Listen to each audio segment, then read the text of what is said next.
agora a gente vai de palestra sobre melhoramento genético. Nós vamos falar aqui ao vivo e online com os pesquisadores da Embrapa, Luiz Francisco Machado e Juan Amorim de Lima. Eles vão falar sobre recomendações genéticas para melhorar a fertilidade das vacas de corte. Bom dia, Luiz Francisco. Me escutam? Podem responder, por favor. Bom dia. Bom Escuto dia. perfeitamente. Bom dia, Juan. Me escuta bem? Bom dia, Gleice. Escuto perfeitamente. Bem-vindos, viu? Sejam bem-vindos e nós estamos curiosos para saber o que vocês podem dizer um pouco mais em termos de genética, né? Que o programa de melhoramento genético tem crescido muito nos últimos anos. O que vocês podem trazer aqui para a gente hoje? Então, eu gostaria de agradecer a oportunidade de estar com vocês nessa reunião 100% virtual.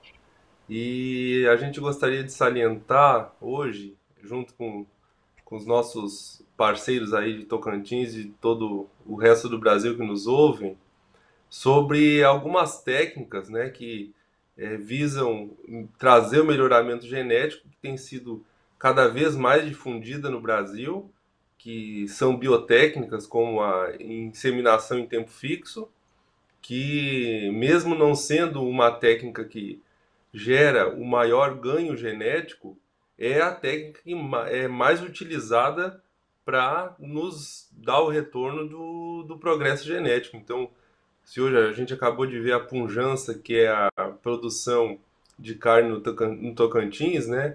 E o Brasil é um grande produtor de carne, e tem outros estados que se destacam também nesse segmento, em grande parte desse retorno e dessa produtividade se deve ao melhoramento genético, né?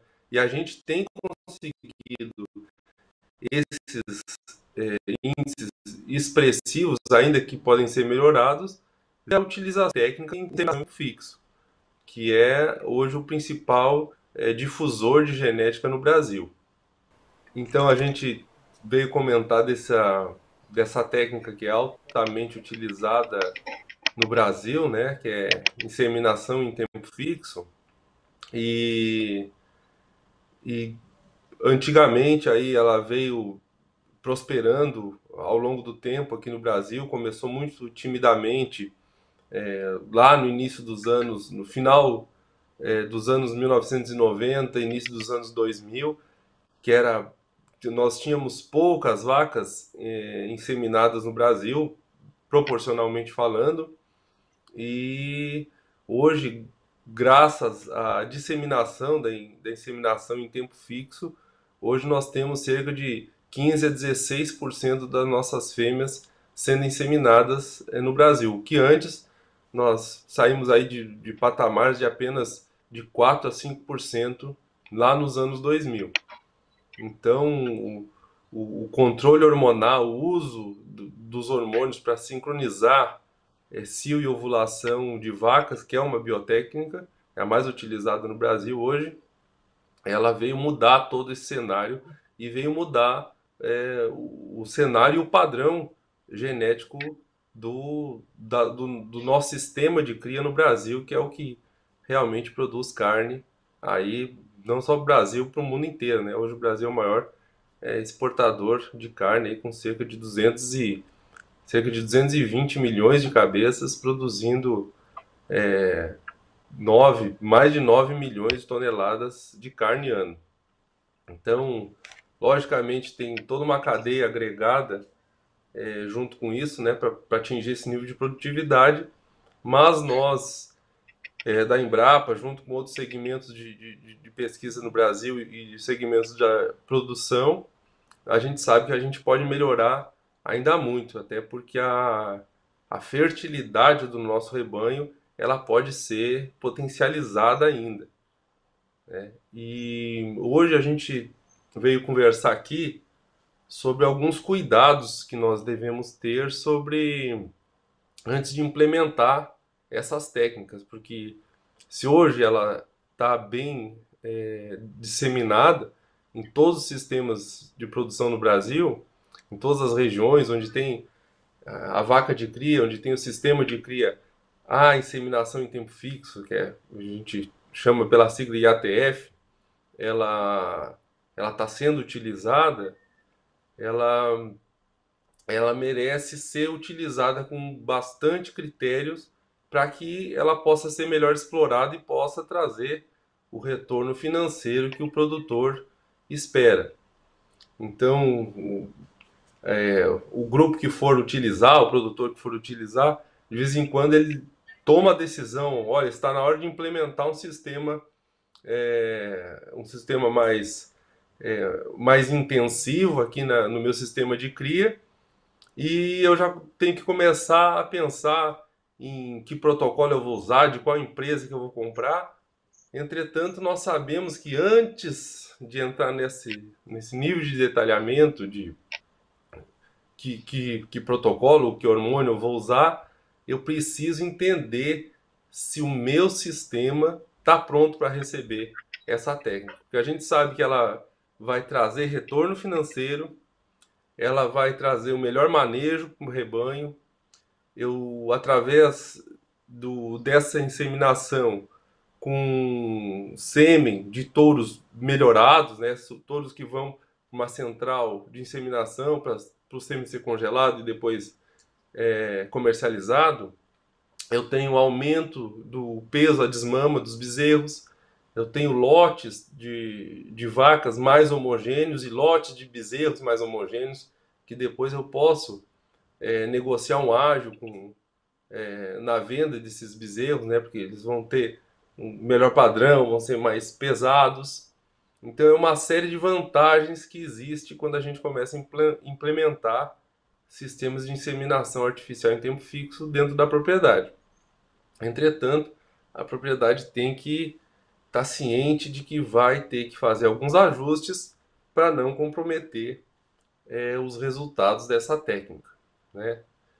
E dentro desses ajustes, né, a gente tem que entender se a propriedade tem estrutura de piqueteamento, piquetes de... Então são coisas simples e do cotidiano da fazenda, né?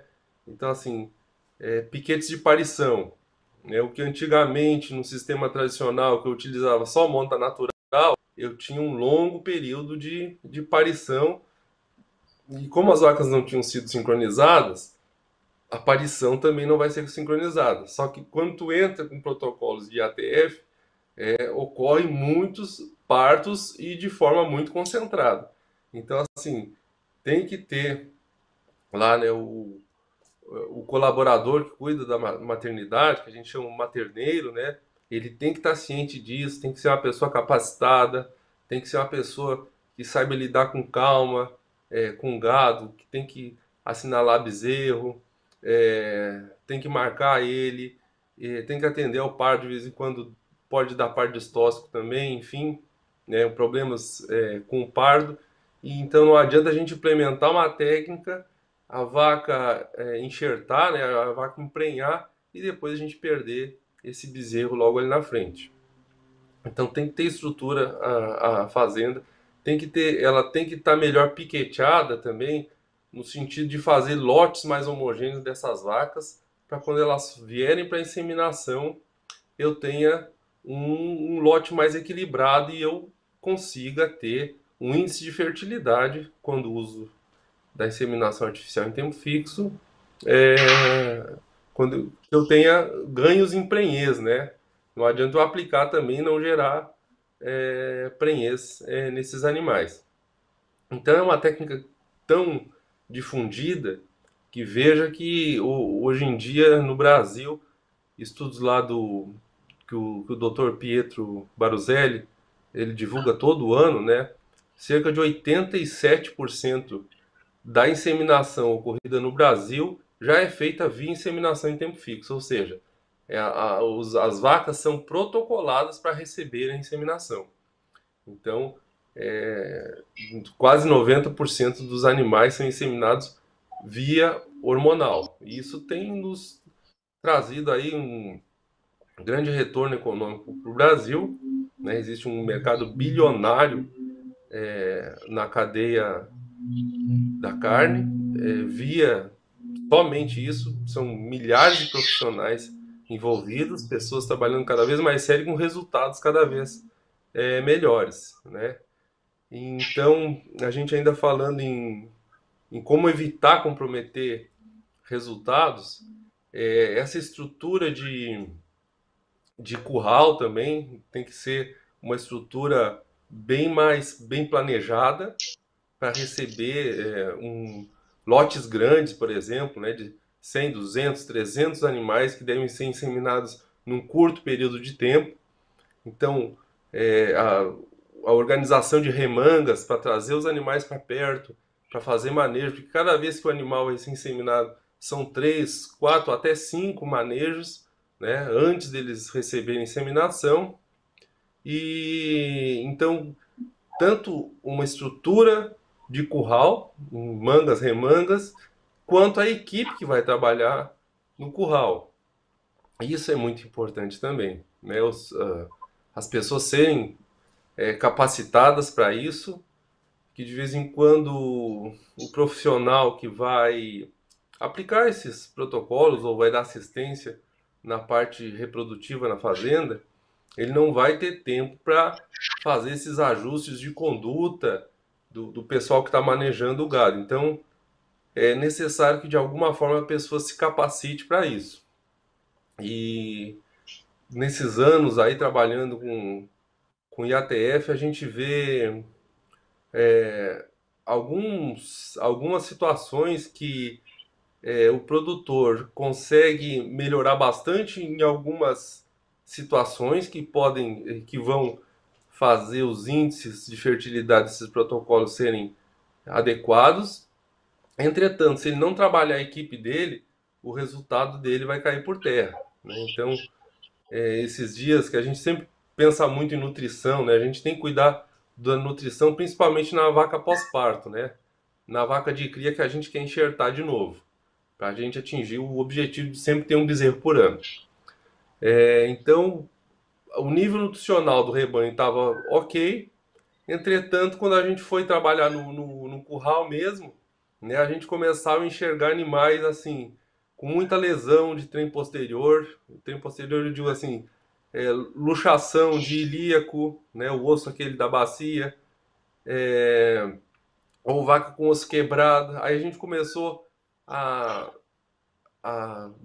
colocar um olho mais clínico no manejo. Então, assim, cada vez que o lote tinha que entrar na seringa, ele tinha que ir 10 vezes, porque os animais estressavam, os peões estavam estressados também.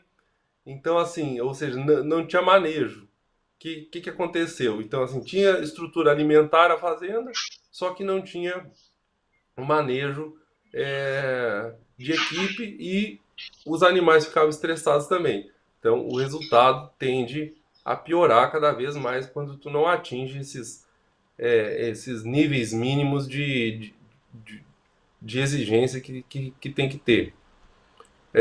Então, a gente sabe que de vários estudos também que os animais mais reativos, né, quando a gente fala em estresse animal, animais têm um score maior, mais a utilidade deles começa a cair. Então, lotes muito reativos, né, a prenhez tende a ser comprometida também, né? E então, assim, não basta querer implementar. Eu estou falando aqui, eu estou lembrando de outra vez que nós estávamos procurando aqui na Embrapa um parceiro para a gente incluir num programa de ATF, de um experimento que a gente estava procurando. E aí o parceiro já nos procurou e disse que tinha lá a estrutura toda e estava pronto para fazer, dava para fazer tranquilamente. Aí estivemos lá na fazenda dele e ele disse assim, olha, vamos ter que passar o ultrassom porque eu não sei qual é que está a situação reprodutiva. O touro entrou no meio e então eu não sei quais são as vacas que realmente não estão prenhes aí. Aí nós já não é a situação mais adequada, né? Ou seja, a gente já vê a falta de controle reprodutiva, a falta de controle zootécnico numa fazenda que ela tem que estar preparada para isso, né? Vai trabalhar com lotes com monta natural, vai trabalhar com lotes de inseminação artificial, é bom não misturar. Enfim, nós fomos lá fazer esse diagnóstico prévio aí. Tinha em torno de 300 animais para nós avaliarmos, e numa manhã nós conseguimos avaliar 70 animais, porque as vacas simplesmente não estavam acostumadas a entrar no brete. Os colaboradores que estavam conosco também não estavam, e o brete também não ajudava muito. O sistema de guilhotinas no tronco não favoreciam. Ou seja, se a gente não consegue fazer um manejo eficiente como rotina na fazenda, quando for implementar protocolos de ATF, certamente os resultados vão ser piores, não vão ser adequados como deveriam ser, porque exige que, né, eu tenha estrutura e equipe adequada para trabalhar com isso. Outros cuidados que a gente deve ter, né, com a condição corporal, com a nutrição desses animais, ou seja, aquela condição corporal é quando a gente olha para o frame de uma vaca, né, e a gente avalia a deposição de gordura nela. Então, quando a gente busca selecionar animais que estarão mais aptos para receber esse tipo de protocolo, a gente tem que dar uma selecionada na condição corporal. A gente sabe que as vacas, até vacas magras, podem emprenhar, só que o resultado é sempre mais positivo quando o animal tem uma boa condição corporal. Então a gente sabe que animais que, numa escala que a gente faz de 1 a 5, é uma avaliação visual, uma escala que a gente faz de gordura de 1 a 5, animais entre 3 e 4 atingem um máximo de potencial de fertilidade. Então a gente busca tentar deixar o rebanho, através do manejo nutricional, que tem que andar aliado com a reprodução, deixar esses animais cada vez mais nesse nível, né, entre 3 e 4. A gente sabe que outros animais com condição 2,5, 2,75 também emprenham, né, mas a gente atinge a máxima fertilidade nesses animais. A Embrapa desenvolveu algumas tecnologias, alguns dispositivos nesse sentido, né, que hoje está no mercado aí. Tem o nosso parceiro, a Prático de Garça, comercializa, que é uma régua de avaliação de condição corporal que se chama VET Score, né, próprio do score de condição corporal. Então, para aquele técnico, produtor que ou não está, ele não está muito satisfeito em fazer a avaliação visual, ele pode, na hora que o animal passa no tronco, ele ser contínuo no tronco, é a régua que ela avalia a inclinação da garupa da vaca. Então a gente coloca essa régua ali, é bem simples de fazer. Se a régua ficar no verde, a vaca está ok, né? Então a condição, a reserva corporal dela está ok para ela cumprir a sua função de fertilidade. Se ela ficar no vermelho, é sinal que é uma vaca que poderia ganhar mais peso, né? Engordar um pouquinho mais. Não quer dizer que precise descartar essa vaca do lote. Só que tu sabe que nesses animais a fertilidade vai ser mais baixa. Então a gente já fez estudos aí que quando os animais estão no verde, ele chega a emprenhar 20 pontos percentuais a mais do que animais que ficam no vermelho. Então já é mais um critério de seleção que o produtor pode utilizar. Então, existe uma série de fatores assim que deve ser avaliado ponto a ponto, e quanto mais criterioso nós formos quando aplicarmos os protocolos de inseminação, melhor vai ser o nosso resultado. Então, os protocolos andam... existe uma média, o grupo Gerard lá do professor José Luiz Vasconcelos, da Unesp, ele tem um banco de dados enorme lá e diz que os protocolos andam em torno de 50% de fertilidade, 52% de fertilidade, né? Entretanto, quando a gente começa a implementar esses requisitos e cuidar bem desses detalhes de estrutura, manejo, estresse, equipe, condição corporal, todas as pesquisas vão indicar que a gente consegue melhorar naquele lote que foi bem trabalhado ou naquela propriedade que foi bem trabalhada. E a gente começa a atingir aí nível de 60 até, em casos mais extremos, aí 70% de prenhez com uma única inseminação. Ou seja, eu vou ter vacas no início da estação reprodutiva, já com uma única inseminação, no único dia, saindo com 50% até 70% de prenhez. E eu tenho o resto da estação reprodutiva para emprenhar aquilo que vai ficar vazia ainda, né? Outros detalhes que a gente tem visto aqui nas nossas pesquisas aqui em Rondônia, com gado de corte, que eu acho que representa boa parte do Brasil também, ainda mais com a pujança que tem a pecuária na região norte do Brasil, é a questão de avaliação da saúde uterina dessas vacas. Quando a gente pensa em período voluntário de espera, que no gado de leite esse conceito é bem conhecido, né? É o período que após o parto nós não fazemos nenhum manejo reprodutivo, nós não expomos as vacas aos touros, nós não expomos a inseminação. É um período que a vaca precisa se recuperar ali depois do parto, né? E nós vimos que o gado de corte também tem isso, né? Então, com sistemas intensivos de reprodução, a tendência é que o produtor, logo após o parto, ou o quanto antes possível, já exponha elas ao touro, ou já participe de programas de ATF, e com isso a gente já tem visto que não adianta, por conta dos mecanismos de reparação de útero, não adianta eu expor a fêmea em ATF ao início do protocolo antes de 35 dias pós-parto.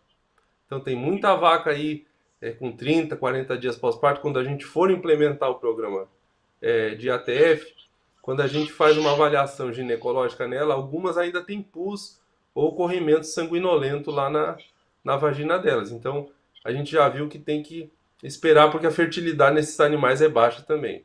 Então é melhor esperar aí para receber a primeira inseminação a partir de 45 dias, né? Ou seja, o protocolo, como inicia 10 dias antes, o protocolo iniciar lá pelos 35 dias.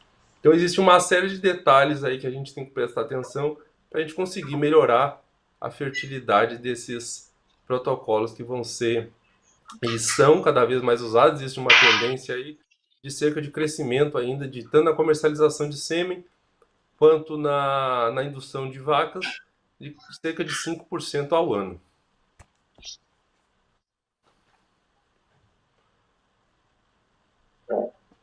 Eu acho que nós estamos bem próximos ao final. O Luiz fez uma ótima explanação acerca de fatores importantes, né, que nós precisamos nos ater antes de iniciar a implantação de protocolos de ATF, de disseminação artificial de tempo fixo nas propriedades, que na verdade é uma ferramenta, né, uma metodologia, uma alternativa que a gente tem para buscar, né, Luiz, a melhoria da eficiência reprodutiva, né, a possibilidade de emprego de material genético de melhor qualidade no nosso rebanho. E, bom, a gente tem muito a avançar, eu acho, no Brasil, né, nós somos grandes produtores, mas ainda, de uma maneira geral, eu acho que a eficiência reprodutiva no rebanho brasileiro, ela, de certa forma, de uma maneira geral, ainda é um pouco baixa, né, Luiz? Acho que ela poderia avançar um pouco mais. E acredito que a IATF pode ser uma ferramenta que auxilie nesse processo, tomando, obviamente, todos os cuidados, como o Luiz acabou de abordar, sobre a importância de você ajustar antes de introduzir a metodologia, a ferramenta de IATF, para que tenha resultados positivos. A gente sabe que a parte reprodutiva ela impacta muito no retorno da propriedade, né? E eu acho até que até que o Luiz, fica uma pergunta para você aqui no final. A eficiência reprodutiva, acho que ela tem uma representação grande no retorno das propriedades, né? Eu acho que aí essa questão que a gente tem intervalos entre partos muito longos no nosso rebanho, de uma maneira geral, idade ao primeiro parto também longa, eu acho que esses índices reprodutivos impactam muito no retorno das perdas de corte no Brasil, correto? Sim, certo. Os desafios que a gente ainda tem que solucionar são grandes ainda. Então, como você falou, né, nós temos uma estação reprodutiva bem definida no Brasil, principalmente Brasil Central e Norte, né, onde o período das águas e das secas é bem definido. Então, só dando um exemplo aí do que a gente viu, a gente sabe que o bezerro mais pesado é aquele que vai nascer na seca, né? Que ele vai ser o bezerro mais velho, por exemplo, na hora da desmama. Entretanto, quando a gente pensa em fertilidade da fêmea, a gente já viu que essas fêmeas que vão parir na seca, mesmo de forma concentrada, elas são as fêmeas que demoram mais a se recuperar no período pós-parto do que aquelas vacas que parem na seca, já, né, com uma condição nutricional de pasto mais adequada. Então, assim, quem for estar aplicando protocolos para o parto ocorrer na seca, ele tem que cuidar desses animais, então ele vai ter que fazer um manejo específico lá, fazer o dever de casa na questão nutricional. Né? Nós temos ainda outros desafios, né, em relação à puberdade, como você tocou. E a Embrapa já está também, junto com outras instituições de pesquisa no Brasil que trabalham com isso, preocupados, né, que a gente tem que melhorar a puberdade da fêmea, principalmente a fêmea cruzada, né, a zebua, porque realmente são animais tardios. Então são formas da gente abordar de forma com, com uma abordagem científica, né, esses desafios que vão trazer ganhos para o Brasil e para o comércio e a produção de carne. Muito obrigada. Eu quero agradecer a participação de vocês aqui conosco. Nós ouvimos os pesquisadores da Embrapa, Luiz Francisco e Juan Amorim. Antes de encerrar, eu gostaria que vocês passassem o e-mail de contato, porque nós temos alguns estudantes online no YouTube e pode ser que surjam mais dúvidas a respeito do tema. Qual o e-mail, por favor, de cada um de vocês? Deixa eu começar, eu já gostaria de agradecer o espaço aí e parabenizar toda a equipe da Agrotins aí que, apesar de todo o desafio que a gente está vivendo, né, a gente no Brasil e no setor produtivo e na pesquisa vive de desafios, né? Isso nos faz crescer. E com todo esse desafio conseguiu fazer essa feira aí que está tendo boa repercussão pelo que a gente tem visto. Então, já me despedindo, agradeço a oportunidade e deixo meu e-mail, que é luiz.pfeifer, Pfeifer, @embrapa.br. Se tiver qualquer dúvida em relação ao sobrenome que é meio complicado, entra lá no site da Embrapa, bota Luiz, reprodução, alguma coisa vai aparecer lá, tá? Fique à vontade para contatar a gente para qualquer situação. Obrigado. Então, aproveitando também, agradecer aí o convite, parabenizar pela inovação, pela realização dessa modo virtual, uma vez que, infelizmente, as condições sanitárias não permitem que a gente tenha, né, nossas tradicionais feiras, visitas dos produtores, pecuaristas e toda a cadeia do agronegócio. Mas, de qualquer forma, parabéns, que é uma iniciativa que ainda assim está conseguindo levar uma interação, né, com esse público. Nós temos um desafio grande, nossa pecuária é muito grande, é muito forte, mas pode avançar muito ainda. Então, eu acho que o caminho que a gente tem que trilhar é o caminho da tecnificação, da busca por uma produção mais intensiva, mais sustentável, mas a gente tem potencial para muito mais. Então, vamos trilhar esse caminho. Com relação a qualquer dúvida, qualquer contato, meu e-mail é juan.lima. O Juan se escreve com RHUAN de navio, .lima@embrapa.br. Muito obrigada. E aí tenha um bom dia. Igualmente, muito obrigada. E se você tiver alguma pergunta sobre essa palestra e outras palestras da Embrapa, basta entrar no site www.embrapa.br, ali no ícone Fale Conosco, atendimento ao cidadão.